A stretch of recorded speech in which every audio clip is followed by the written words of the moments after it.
이 시간 우리 옆 사람하고 이렇게 인사하면 좋겠습니다. 당신은 내가 책임지겠습니다.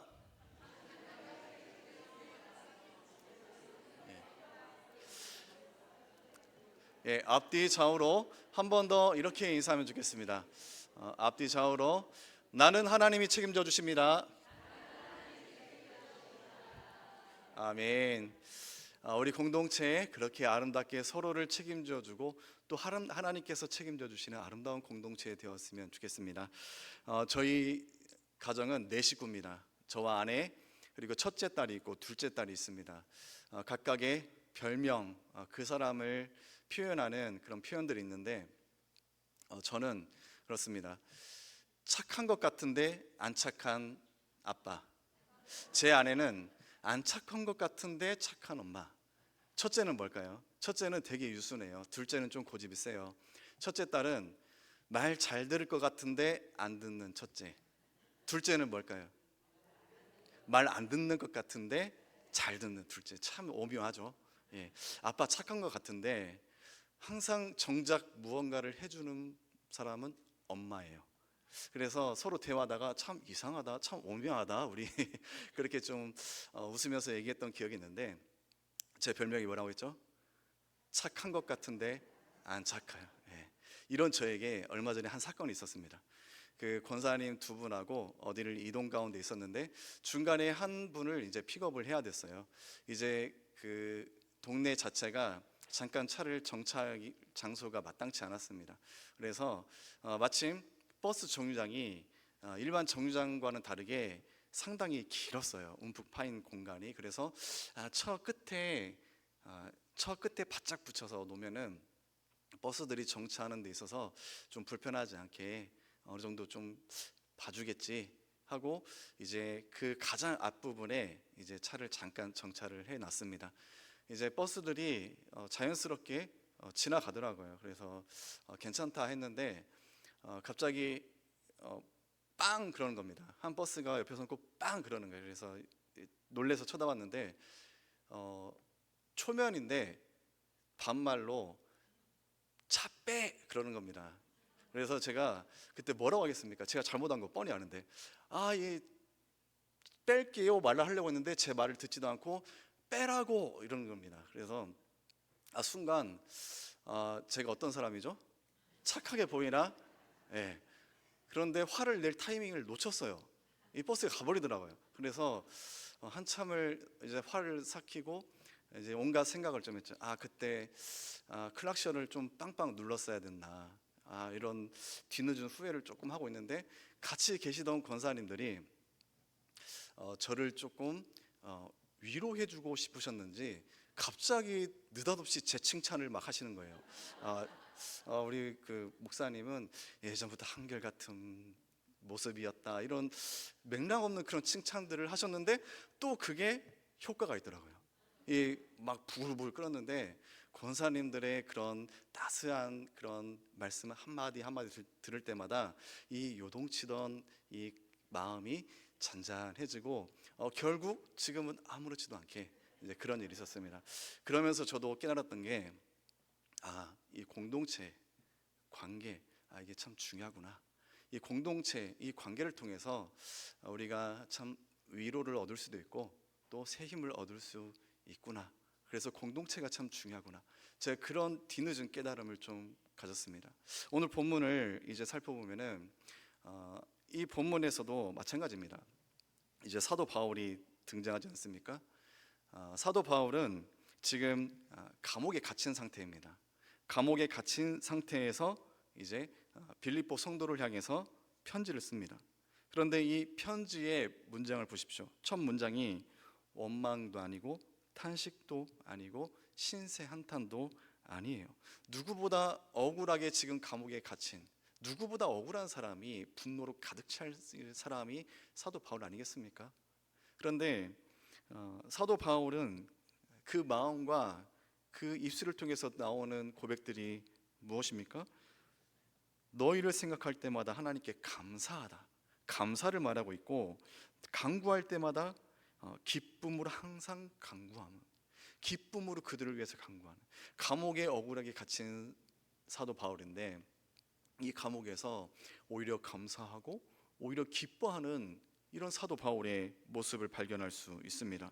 어떻게 해서 이제 곧 사형을 앞두고 있는, 판결을 앞두고 있는 가장 불안하고 가장 억울해서 온갖 감정이 요동할 수 있는 사도 바울이 이런 상황 가운데에서 감사할 수 있고 기뻐할 수 있었을까요? 이제 그 본문에서 그것들을 찾아볼 수 있는데, 먼저 빌립보서 이 배경에 대해서 우리가 살펴볼 필요가 있습니다.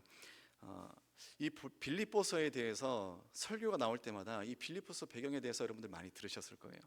그래서 비교적 조금 알고 계신 분들도 많을 건데, 이 빌립보는 흔히 작은 로마라는 그 별칭을 갖고 있을 정도로 로마 도시를 가장 잘 흡수해서 재현한 그 체제나 그 환경이나 이런 것들을 최대한 그거를 비슷하게 조성해서 만들어진 도시가 바로 이 빌립보입니다.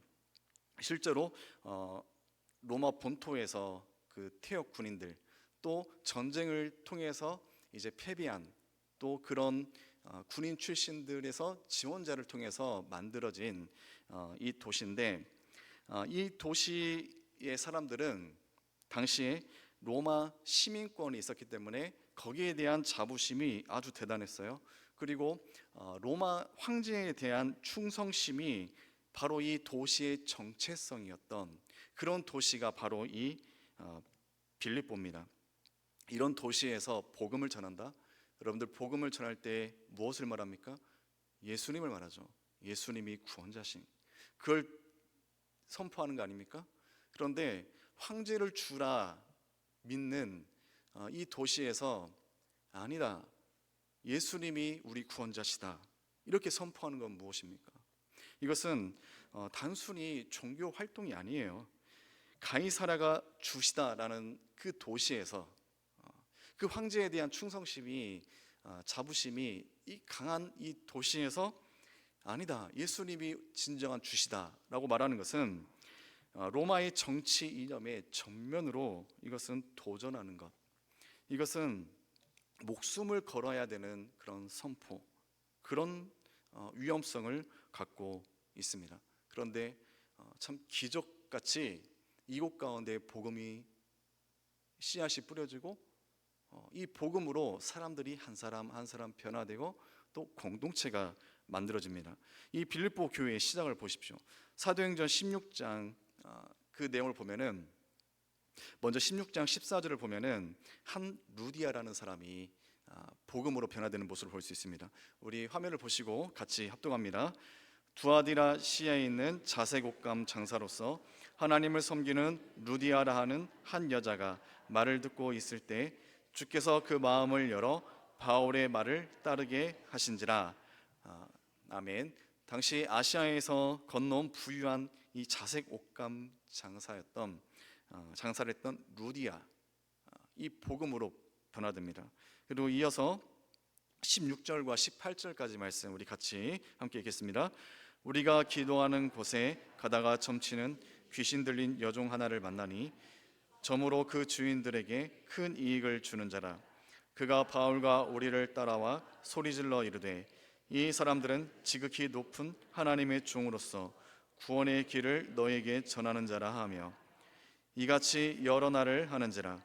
바울이 심히 괴로워하여 돌이켜 그 귀신에게 이르되 예수 그리스도의 이름으로 내가 내게 명하노니 그에게서 나오라 하니 귀신이 즉시 나오니라.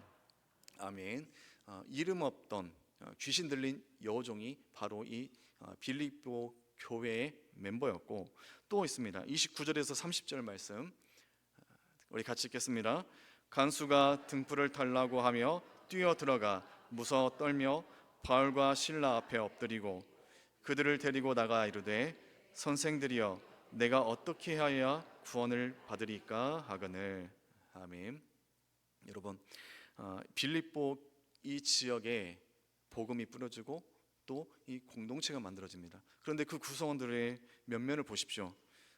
부유했던 상인이었고 또 귀신 들렸던 점을 쳤던 여종이었고 또 로마 제국의 그 질서를 대표했던 사수했던 아주 무뚝뚝한 간수. 어떻게 보면은 이 사람들은 신분도 재산도 출신도 너무나 다르기 때문에 도저히 한 공간에서 서로 맞닥뜨릴 일이 전혀 없었던 그런 부류들이에요. 이들이 어떻게 해서 하나로 모였습니까? 복음으로, 십자가로. 서로 너무나도 달랐던, 결코 하나 될 수 없었던 이들이 복음으로 변화되고 한 공동체를 이루는 이런 기적 같은 모습이 바로 이 빌립보 교회의 모습입니다.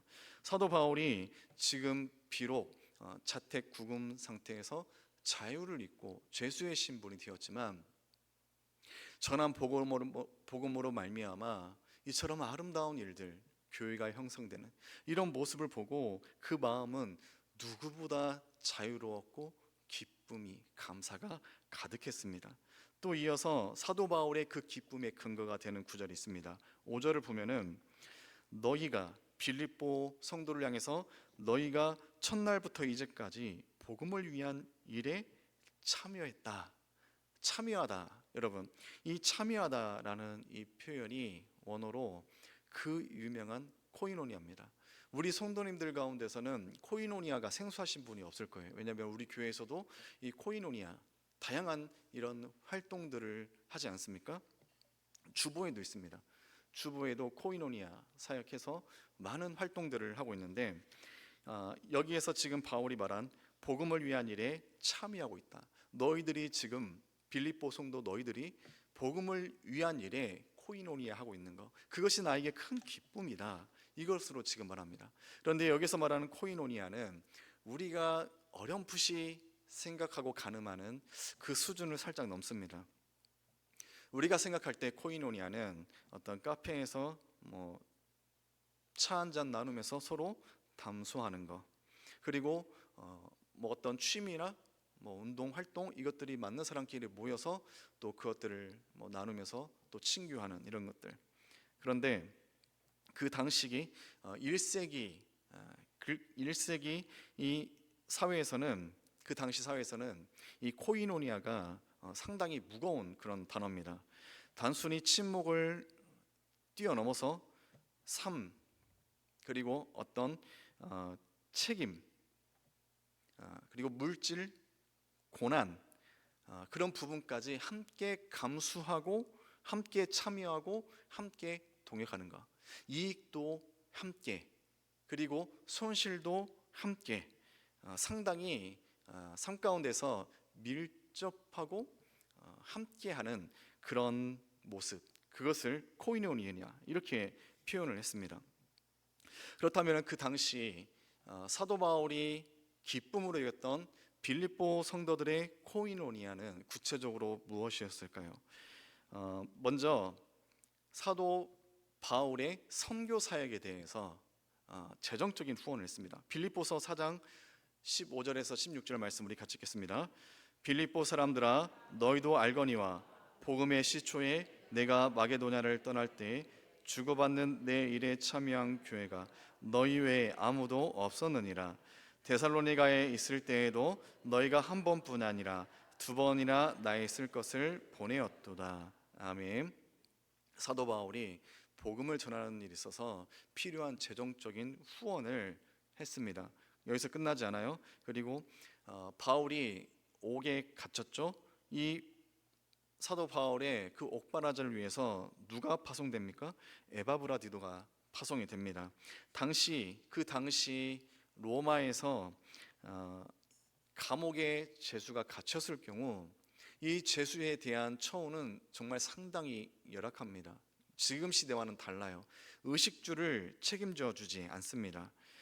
그들이 이 감옥에서 생존하고 버티기 위해서는 가족이나 후원자의 이 도움이 필수였어요. 사도 바울의 이 옥생활, 그 생존 삶을 위해서 실제로 에바브라디도가 그곳으로 파견됩니다. 그래서 사도 바울이 이 옥중에서도 비록 자택 구금 상태이지만 계속해서 살아갈 수 있게, 생활할 수 있게 에바브라디도가 그것들을 이제 후원해 주는 그런 역할을 하고, 또 이 에바브라디도는 그곳에서 안타깝게도 또 병에 걸렸으나 다시 하나님의 은혜로 깨끗하게 되는 그런 일들이 또 있었고, 이 부분에서 이제 우리가 한 가지 생각해 봐야 될 것이 있습니다. 알아야 될 사실이 있어요. 문제가 하나 있는데, 그 당시 이제 감옥 제도에 제가 말씀드렸죠. 국가에서 죄수들에 대해서 의식주를 책임져 주지 않아요. 그것은 이제 가족이나 후원자들이 책임져 줘야 됩니다. 그런데 여기에서 죄수에 대해서 이제 후원자가 이 죄수가 살아갈 수 있게, 생존할 수 있게 도와준다. 여기에는 엄청난 리스크가 있어요. 왜 그러냐면은 지금 로마라는 도시에서 죄수로 지정한 사람이에요. 그런데 로마에서 문제가 있다고 여겨서 지금 죄수의 신분에 있는 사람, 그 사람에 대해서 후원을 한다? 그것은 그 사람하고 한통속이다라는 것을 스스로 드러내는 것과 똑같습니다. 아주 위험한 그런 행위였어요. 그런데도 불구하고 빌립보 성도들은 어떻게 합니까? 후원하죠. 빌립보 성도들이 사도 바울에게 했던 것은 단순히 물질적인 후원이 아니에요. 단순히 사람을 보내서 격려한 게 아니에요. 빌립보 교회는 사도 바울을 돕는 데까지 있어서 엄청난 위험을 감수한 것입니다. 로마 당국에 찍힐 수도 있는, 위험을 당할 수 있는 모든 상황까지 다 감수하고 복음의 길에 있어서 억울하게 복음 때문에 옥에 갇힌 사도 바울, 한마음 한 공동체가 되어서 큰 위험까지 감수하며 사도 바울에게 재정으로 후원하고 또 사람을 파송해서 사도 바울을 도왔던 것입니다. 이것이 빌립보 성도가 보여줬던 코이노니입니다. 단순히 말의 위로에서 멈춘 것이 아니에요. 위험을 무릅쓰고 사도 바울을 도왔습니다. 그렇기 때문에 사도 바울에게 있어서 지금 이 공동체 얼마나 그 마음에 큰 힘과 위로가 되었겠습니까? 그리고 이들을 향해서 이어서 6절을 보면은 너희 안에서 착한 일이라는 표현합니다. 너희의 착한 일, 너희 안에서 일어난 착한 일. 그냥 문맥상으로 쭉 보면은 이런 희생적인 이런 후원을 해준 이 빌립보 성도의 이 모습이 감동해서 감사를 담아서 착한 일이라 칭찬한 이런 모습을 우리가 맥락상 받아들이기 쉬워요. 그렇지만 여기서 착한 일이라는 것은 우리가 지금 직관적으로 딱 느꼈을 때, 봤을 때 내용과는 조금 다릅니다. 여러분, 앞서 서론에서도 잠깐 말씀드렸잖아요. 저는 어떻죠? 착한 듯 보이나 착하지 않잖아요. 여러분, 그럼 착하다는 그 기준이 뭘까요? 잘 생각해 보세요. 착하다는 기준이 뭘까요? 이건 정말 어려운 문제예요. 제가 강단에서 제가 사역자로서 저 착하지 않습니다 이렇게 말하는 거 정말 어려운 문제예요. 그런데 전 당당히 말했습니다. 왜요? 진짜 착한 일이 뭔지 여기에서 나오기 때문에, 드러나기 때문에. 이 착한 일이라는 것은 지금 원문으로 보면은 에르곤 그리고 아가톤, 이 두 단어입니다. 에르곤, 아가톤. 에르곤, 이것은 일, 어떤 활동, 이걸 말합니다. 그리고 아가톤, 이것은 착하다라는 뜻입니다. 에르곤, 아가톤, 어떤 일, 어떤 활동에 있어서 착한 것. 그러나 이 단어에는 각각의 더 추가로 쓰여지는 해석되는 그런 의미들이 있는데, 에르곤은 단순히 일 그리고 활동 말하지만 이 교회 공동체 안에서는 어떤 사역 그리고 어떤 프로젝트, 이것을 뜻하기도 합니다. 그리고 아가토는 기본적으로 착하다라는 뜻을 담고 있지만 이것이 하나님의 성품에 빗대서는 하나님의 절대적인 선하심, 완전하심, 그렇게 해석이 됩니다. 표현이 됩니다. 쉽게 말해서 지금 사도 바울이 말하는 너희 안에서 시작된 착한 일은 단순히 그들이 착하고 선한 마음을 먹고 행동해서 그것을 칭찬하고자 한 게 아니에요. 이 공동체를 통해서 드러난, 보여진 복음으로 씨앗이 뿌려졌고 이 복음을 통해서 공동체가 자라나고 이 공동체가 다시 복음을 위해서 아름답고 선한 일들을 계속해서 해나가는 이 모습을 사도 바울이 보면서 그 안에서 무엇을 봅니까? 하나님을 봅니다. 이것은 사람이 하는 선함이 아니라 선행이 아니라 하나님이라는 분명한 뿌리를 두고 일어나는 온갖 아름다운 선한 일, 그것을 발견했기 때문에 사도 바울은 이들을 향해서 너희 안에 착한 일, 이렇게 말하는 것입니다. 사도 바울이 말한 착한 일은 하나님께서 빌립보 성도들을 구원하시고 또 이 복음으로 하나 되게 하시고 또 그들을 통해 사도 바울을 섬기게 하신 이 모든 일, 사도 바울은 이것을 통틀어서 착한 일이다 이렇게 표현하는 것으로 볼 수 있습니다. 다시 빌립보 교회 그 성도들의 모습을 보십시오. 앞서 잠깐 말씀드렸다시피 그 성도들의 구성원들이 어떻습니까? 아주 부유한 상인이었던 루디아, 그리고 귀신 들려서 점을 쳤던 이름 없는 여종, 로마의 간수, 서로 절대 하나 될 수 없었던 이들, 절대 섞일 수 없던 이들이 복음으로 말미암아 새롭게 되어지고 한 공동체로 연합이 되어서 이들이 모두가 기쁨으로 한 마음이 돼서 사도 바울을 돕습니다. 이것이 바로 복음으로 말미암아 일어나는 착한 일이다. 이것을 성경에서 표현한 것을 볼 수 있습니다. 사랑하는 성도님, 그렇습니다. 이 착한 일이라는 것은 누구든지 감당할 수 있지만 아무나 또 감당할 수는 없는 것입니다. 왜요?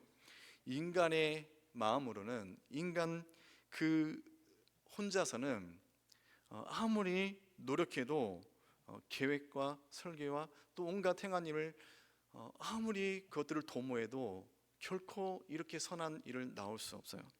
사도 바울이 지금 말한 착한 일은 어떻게 나옵니까? 하나님의 그 주권적인 역사 가운데서, 하나님의 그 은혜 가운데서 비롯되어서 시작되어서 만들어지고 완성되는 것, 이것이 진정한 착한 일이다라는 것을 사도 바울의 고백을 통해서 우리가 살펴볼 수 있습니다. 사랑하는 성도님, 오늘 본문을 이제 보면은 5절과 6절 이 두 구절을 나란히 봤을 때 우리가 발견할 수 있는 흥미로운 부분이 있습니다. 먼저 5절을 보면은 너희가 첫날부터 참여하고 있기 때문이라. 이거는 지금 인간의 사역의 부분에 대해서 말하고 있는 거예요. 그러나 6절을 보십시오. 시작하시는 이가 그리스도 예수의 날까지, 마지막까지 이루실 것이다. 시작부터 마지막까지 누가 하십니까? 하나님이 하십니다. 하나님의 주권적인 역사를 말합니다. 5절을 보면은 그래요. 인간은 우리가 시작한 것 같아요. 우리 힘으로 하는 것 같아요. 그러나 정작 사도 바울은 뭐라고 말합니까? 아무리 아름다운 사역, 인간의 힘과 능력과 그 사람의 재능과 그 사람의 매력과 그 사람의 어떻게 보면 끊임없는 일관성 있는 그런 태도, 이런 것들로 이렇게 만들어가고 또 아름다운 열매가 맺어지는 것 같으나 그게 아니라는 것입니다. 더 앞서 처음부터 마지막까지 누가 계시다는 겁니까? 하나님이 계시다는 겁니다. 하나님이. 그리고 이것을 인정하는 것이 바로 진짜 신앙입니다. 사역은 내 일처럼 여기며 내가 그것을 책임지는 것, 이런 태도로 하는 것이 아니고 이 모든 것의 시작과 완성이 결국 하나님의 신실하신 가운데 진행될 것입니다. 이것을 고백하고 나는 다만 그 안에서 하나님의 은혜 가운데 맡겨진 것에 대해서 끝까지 충성하며 나아가는 것, 이것이 사역자, 사역을 맡은 이의 참된 마음 중심일 것입니다. 말씀을 정리하겠습니다. 사랑하는 성도님, 이 땅에 오래전에 복음이 심겨졌고 김포 제일교회가 세워졌습니다. 그리고 지금까지 얼마나 많은 일들이 있었겠습니까? 130년이 넘는 시간 동안에 그 과정 가운데 또 지역사회와 또 이 교회 안에서 복음을 듣고 사람들이 또 각각에서 역할하고 또 자녀들에게 아름다운 신앙을 대물림하고 지역사회와 부서와 또 여러 가지 아름다운 이 신앙의 대물림, 아름다운 섬김. 여러분, 시작하게 하신 하나님께서 언제까지 어디까지 그 사역에 대해서 책임지시며 이끌어 가십니까? 마지막까지. 이 땅에 김포진일 교회를 세우신 하나님은 마지막까지 끝까지 우리 공동체를 이끌어갈 것입니다. 그 중심에 있는 우리들의 마음의 중심과 우리의 역할은 무엇입니까? 우리는 끝까지 하나님만을 신뢰하며 하나님의 일을 하는 것. 또 그 안에서 우리는 서로를 어떻게 대합니까? 사도 바울이 이 빌립보 성도를 통해서 큰 위로와 힘을 얻던 것처럼 우리도 지체를 바라보면서 위험한 사랑, 위험한 결단, 희생적인 다짐, 섬김, 진정한 사랑, 이런 것들이 우리 안에서 공동체 안에서 일어났을 때 우리 공동체는 정말로 하나님 보시기에도 아름다운 그런 공동체가 될 것입니다. 그런 곳을, 그런 우리 공동체 되기를 간절히 사모하고, 지금 내가 있는 곳에서 정말로 그렇게 할 수 있는 것이 무엇인지 고민하고 하나님 붙들고 주어진 역할을 잘 감당하며 나아가는 우리 모두가 되시기를 주님의 이름으로 간절히 소망합니다.